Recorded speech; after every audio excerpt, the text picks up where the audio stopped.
Sir, Soujanya ಪ್ರಕರಣವನ್ನ ಎಷ್ಟು ದೊಡ್ಡ ಮಟ್ಟಕ್ಕೆ ತಗೊಂಡು ಹೋಗಿ ಏನೆಲ್ಲ ಮಾಡಿದ್ರು, ಏನೆಲ್ಲ ಆಗಿತ್ತು ಅನ್ನೋದು ಇಡೀ ರಾಜ್ಯ ಕಂಡಿದೆ. ರಾಜ್ಯ ಎಲ್ಲ ಈಗ ಇಡೀ ದೇಶಕ್ಕೆ ಅದು ಆ ವಿಚಾರ ಗೊತ್ತಾಗಿ ಹೋಗಿದೆ. ಇದರಲ್ಲಿ ಸೋಮನಾಥ್ ನಾಯ್ಕ್ ಬಹಳ ಸ್ಪಷ್ಟವಾಗಿ ಹೇಳ್ತಾರೆ, ನಮ್ದು ಸೌಜನ್ಯ ಪ್ರಕರಣ ನಮ್ಮ ಗುರಿಯಲ್ಲ, ನಮ್ಮ ವಿಷನ್ ಬಹಳ ಕ್ಲಿಯರ್ ಆಗಿದೆ ಅನ್ನುವಂಥ ಮಾತು ಹೇಳ್ತಾರೆ. ಜೊತೆಗೆ ಪೊಟೆನ್ಷಿಯಲ್ ಏನು ಅಂತಂದ್ರೆ ವೀರೇಂದ್ರ ಹೆಗ್ಗಡೆ ಅವರ ಹೆಸರಿಗೆ ಮಸಿ ಬಳಿಬಹುದು, ಅಷ್ಟು ಪೊಟೆನ್ಷಿಯಲ್ ಈ ಪ್ರಕರಣಕ್ಕಿದೆ ಅಂತ ಹೇಳ್ತಾರೆ. ಏನು ಹೇಳ್ತೀರಿ ಸರ್?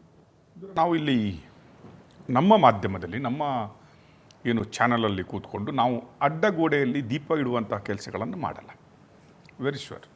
ನಮ್ಮ ತನಿಖಾ ವರದಿ ಏನು ಹೇಳುತ್ತೆ, ನಮಗೆ ಡಾಕ್ಯುಮೆಂಟ್ಗಳ ಮೂಲಕ ನಾವು ಏನು ಹೇಳಬಹುದು, ಮತ್ತು ನಾವು ಮಾಡಿದ ಸ್ಟಿಂಗ್ ಆಪರೇಷನ್ಗಳ ಮೂಲಕ ಯಾವುದನ್ನು ನಾವು ತಿಳ್ಕೊಂಡಿದ್ದೀವಿ, ಇದರ ವರದಿಯನ್ನು ಮಾಡೋದು ಮಾತ್ರ ಅಲ್ಲ, ಅದರ ಒಟ್ಟಿಗೆ ನಾವು ನಿಂತ್ಕೊಳ್ತೀವಿ. ಏನು ಸ್ಟೋರಿ ಇದೆಯಲ್ಲ ಅದರ ರೆಸ್ಪಾನ್ಸಿಬಿಲಿಟಿಯನ್ನು ನಾವು ತಗೊಳ್ತೀವಿ. ನೀವು ಭಾರತದ ಯಾವುದೇ ಮಾಧ್ಯಮಗಳಲ್ಲಾದರೆ ಒಂದು ಸ್ಟೋರಿಯನ್ನು ನೀವು ತೋರಿಸಿ ಅದನ್ನು ಒಂದು ಕನ್ಕ್ಲೂಸಿವ್ ಎಂಡ್ಗೆ ತಗೊಂಡೋದಂತಹ ಸ್ಟೋರಿಗಳನ್ನಾಗಲಿ, ಅಥವಾ ತಾವೇ ಆ ತನಿಖಾ ಏನು ನಾಳೆ ಆದ SIT ಆಗಲಿ ಅಥವಾ ಪೊಲೀಸ್ ಸ್ಟೇಷನಲ್ಲಾಗಲಿ ಯಾವುದರಲ್ಲಾಗಲೂ ತಾವು ಹೋಗಿ ಒಂದು ಎವಿಡೆನ್ಸ್ಗಳನ್ನು ಕೊಟ್ಟು ಆ ಸ್ಟೋರಿಯನ್ನು ಒಂದು ಕನ್ಕ್ಲೂಸಿವ್ ಎಂಡ್ ಅಂತ ತಗೊಳ್ಳೋದಂತಹ ಯಾವುದೇ ಒಂದು ಮಾಧ್ಯಮವನ್ನು ನೀವು ನೋಡಿರಲಿಕ್ಕಿಲ್ಲ. ಪವರ್ ಟಿವಿಯ ವಿಷಯಕ್ಕೆ ಬಂದರೆ IMA ಹಗರಣ ಇರಬಹುದು, ನಾವು ಎಲ್ಲಿಯವರೆಗೆ ಅಂದರೆ ಆಗ ಆದ SITಯಲ್ಲೂ ಕೂಡ ನಮ್ಮ ಡಾಕ್ಯುಮೆಂಟ್ಗಳು ಮಾತ್ರ ಅಲ್ಲ, ನಾವು ಕೂಡ ಎವಿಡೆನ್ಸ್ಗಳಲ್ಲೂ ಪಾರ್ಟ್ ಆಗಿದ್ದೀವಿ.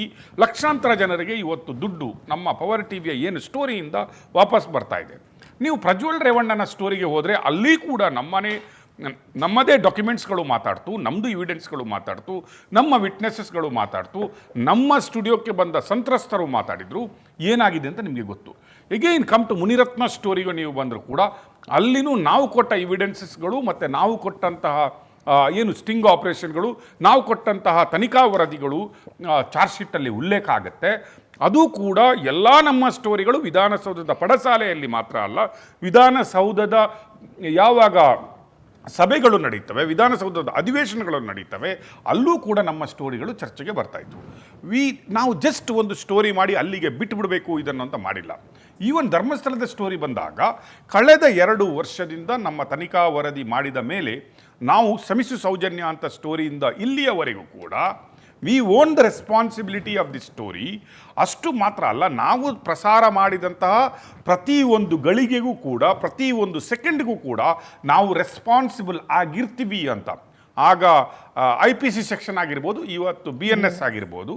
ಬಟ್ ನಾವು ಯಾವುದೇ ಕಾನೂನಿನ ಪ್ರಕಾರ ಅಥವಾ ಸಂವಿಧಾನದ ಪ್ರಕಾರ ಸ್ಟೋರಿಗಳನ್ನು ಮಾಡುವುದು ಮಾತ್ರ ಅಲ್ಲ, ಅದು ಒಂದು ಎಂಡ್ ಬರುವವರೆಗೆ, ಅದು SIT ಆಗಲಿ, ಅದರ ಮುಂದೆ ಹಾಜರಾಗುವುದಾಗಲಿ, ನಮ್ಮ ಎವಿಡೆನ್ಸ್ಗಳನ್ನು ಕೊಡುವುದಾಗಲಿ, ನಾಳೆ ಕೋರ್ಟಿಗೆ ಹೋಗಿ ಅದನ್ನು ಸತ್ಯ ನುಡಿದಾಗಲಿ ಅದನ್ನು ನಾವು ಮಾಡ್ತೀವಿ.